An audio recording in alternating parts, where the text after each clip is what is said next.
ഈശോ മിശിഹായിക്ക് സ്തുതിയായിരിക്കട്ടെ. എല്ലാവർക്കും ഒരു പുതിയ വീഡിയോയിലേക്ക് സ്വാഗതം. ഈ വീഡിയോയിൽ നമ്മൾ കാണാൻ പോകുന്നത് സാമുവേൽ 4-ാം അധ്യായത്തിലെ മുഴുവൻ ചോദ്യങ്ങളും ഉത്തരങ്ങളുമാണ്. നമുക്ക് വീഡിയോയിലേക്ക് കടക്കാം. ഒന്നാമത്തെ ചോദ്യം: ആരുടെ വാക്കാണ് ഇസ്രായേൽ മുഴുവൻ ആദരിച്ചത്? ഉത്തരം: സാമുവേൽ. 2. സാമുവേലിൻ്റെ വാക്ക് ആരാണ് ആദരിച്ചത്? ഉത്തരം: ഇസ്രായേൽ മുഴുവൻ. 3. അകാലത്ത് ആരാണ് ഇസ്രായേലിനെതിരെ യുദ്ധത്തിന് വന്നത്? ഉത്തരം: ഫെലിസ്ത്യർ. 4. ഇസ്രായേൽ എവിടെയാണ് പാളയമടിച്ചത്? ഉത്തരം: എബനേസറിൽ. 5. ഫിലിസ്ത്യർ എവിടെയാണ് പാളയമടിച്ചത്? ഉത്തരം: അഫേക്കിൽ. 6. 1 സാമുവേൽ 4:3 സമാനമായ വാക്യം ഏത്?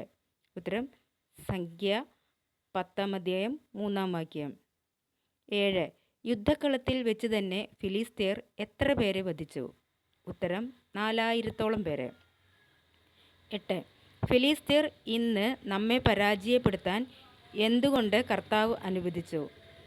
ആര് എപ്പോൾ പറഞ്ഞു?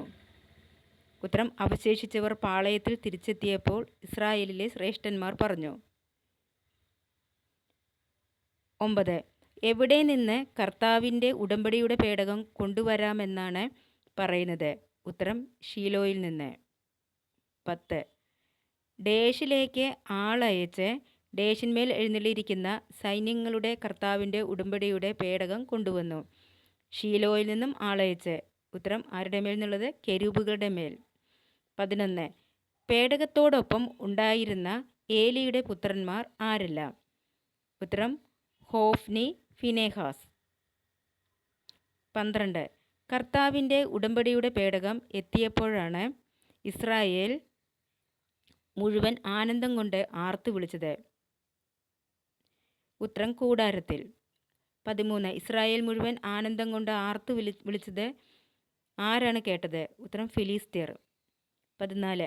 ആരുടെ കൂടാരത്തിൽ നിന്ന് പുറപ്പെടുന്ന ഉഗ്രഹാട്ടഹാസത്തിന് സൂചന എന്താണെന്ന് ഫിലിസ്ത്യർ തിരക്കിയത്? ഉത്തരം: ഹെബ്രായരുടെ. 15. കർത്താവിൻ്റെ പേടകം കൂടാരത്തിലെത്തി എന്ന് മനസ്സിലാക്കിയത് ആര്? ഉത്തരം: ഫിലിസ്ത്യർ. 16. പാളയത്തിൽ ആർ എത്തിയിട്ടുണ്ടെന്നാണ് ഭയചകിതരായി ഫിലിസ്ത്യർ പറഞ്ഞത്? ഉത്തരം: ദേവന്മാർ. 17. എവിടെ വെച്ചാണ് നിരവധി ബാധകൾ കൊണ്ട് ഈജിപ്തുകാരെ ഞെരുക്കിയത്? മരുഭൂമിയിൽ വെച്ച്. 18. ആരോടാണ് ധീരതയോടും പൗരുഷത്തോടും കൂടെ യുദ്ധം ചെയ്യുവാൻ പറഞ്ഞത്? ഉത്തരം: ഫിലിസ്ത്യരോട്. 19. ആരാണ് ഫിലിസ്ത്യർക്ക് അടിമകളായിരുന്നത്? ഉത്തരം: ഹെബ്രായർ. 20. ഫിലിസ്ത്യരുമായുള്ള യുദ്ധത്തിൽ എത്ര പടയാളികൾ നിലംപതിച്ചു? ഉത്തരം: 30,000. 21. ദൈവത്തിൻ്റെ പേടകം ആരാണ് കൈവശപ്പെടുത്തിയത്? ഉത്തരം: ശത്രുക്കൾ. 22. ഏലിയുടെ പുത്രന്മാർ ആരെല്ലാം? ഉത്തരം: ഹോഫ്നി, ഫിനെഹാസ്. 23. യുദ്ധരംഗത്ത് നിന്നോടി ഷീലോയിലെത്തിയ ആൾ ഏത് ഗോത്രത്തിൽപ്പെട്ട ആളാണ്? ഉത്തരം: ബെഞ്ചമിൻ ഗോത്രത്തിൽ. 24. യുദ്ധരംഗത്ത് നിന്ന് വന്ന ആൾ ഷീലോയിൽ എത്തുമ്പോൾ ആരാണ് വഴിയിലേക്ക് നോക്കിയിരുന്നത്? ഉത്തരം: ഏലി. 25. ദൈവത്തിൻ്റെ പേടകത്തെക്കുറിച്ച് ആകുലചിത്തനായിരുന്നത് ആരാണ്? ഉത്തരം: ഏലി.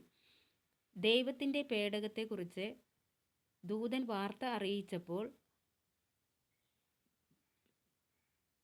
ആരാണ് മുറവിളി കൂട്ടിയത്? ഉത്തരം: പട്ടണവാസികൾ. 27. വാതിൽപ്പടിക്ക് എത്തിയുള്ള പുടത്തിൽ നിന്നും പിറകോട്ട് മറിഞ്ഞത് ആര്? ഉത്തരം: ഏലി.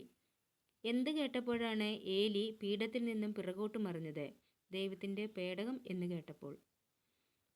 29. ആരാണ് കഴുത്തൊടിഞ്ഞ് മരിച്ചത്? ഉത്തരം: ഏലി. 30. ഏലി എത്ര വർഷമാണ് ഇസ്രായേലിൽ ന്യായാധിപനായിരുന്നത്? 40 വർഷം. 31. ഇക്കോബോദ് അർത്ഥം മഹത്വമില്ല. 32. ഫിനെഹാസിൻ്റെ പുത്രൻ്റെ പേര് ഇക്കോബോദ്. 33. എന്ത് പറഞ്ഞുകൊണ്ടാണ് ഫിനെഹാസിൻ്റെ ഭാര്യ തൻ്റെ പുത്രനെ ഇക്കോബോദ് എന്ന് പേരിട്ടത്? ഉത്തരം: മഹത്വം ഇസ്രായേലിൽ നിന്നും വിട്ടുപോയി. 34. എന്തുകൊണ്ടാണ് മഹത്വം ഇസ്രായേലിൽ നിന്നും വിട്ടുപോയിരിക്കുന്നു എന്ന് ഫിനെഹാസിൻ്റെ ഭാര്യ പറഞ്ഞത്? ഉത്തരം ദൈവത്തിൻ്റെ പേടകം പിടിക്കപ്പെട്ടതിനാൽ.